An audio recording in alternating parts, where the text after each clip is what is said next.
લગામી ખાતે લગામી ગામના સરપંચ વીરસિંહભાઈ રાઠવાની અધ્યક્ષતામાં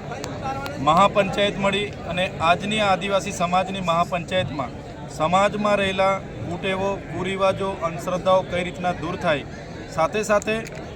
સિકલ સેલ એનેમિયાની જાગૃતિ, સાથે સાથે આદિવાસી સમાજમાં જે કુપોષણની સમસ્યાઓ છે એ બાબતની પણ આજે ચર્ચાઓ થઈ છે। સાથે સાથે આદિવાસીઓના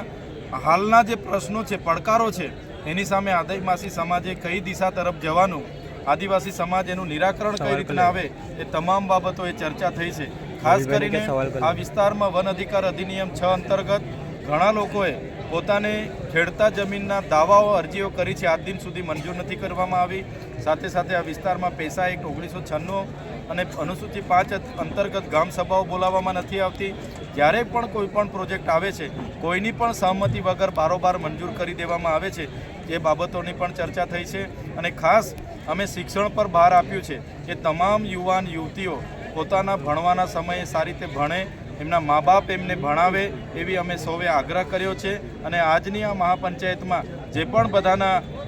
સૂચનો મળ્યા છે, જે પણ બધાએ સમાજમાં રહેલા જે પ્રશ્નો છે, સમાજના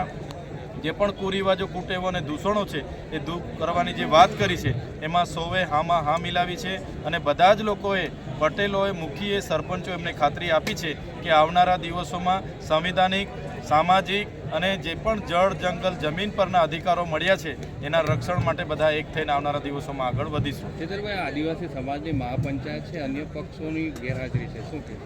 આદિવાસી સમાજની આ મહાપંચાયત હતી અને સમસ્ત આદિવાસી સમાજના લોકોને અને જે પણ આદિવાસી સમાજના નેતાઓ છે એમને જાહેર આમંત્રણ આપવામાં આવ્યું હતું, છતાં જે નેતાઓ આદિવાસી સમાજને મતબેંક તરીકે ઉપયોગ કરે છે એ નેતાઓ ચૂંટણી ટાઈમ જ સમાજ એમને યાદ આવે છે અને આવા સમયે સમાજના પ્રશ્નો જ્યારે ઊભા થાય છે ત્યારે કોઈ નેતા અહીંયા દેખાતું નથી। એનો આજે આ ઉત્તમ દાખલો તમને નજરે પડે છે।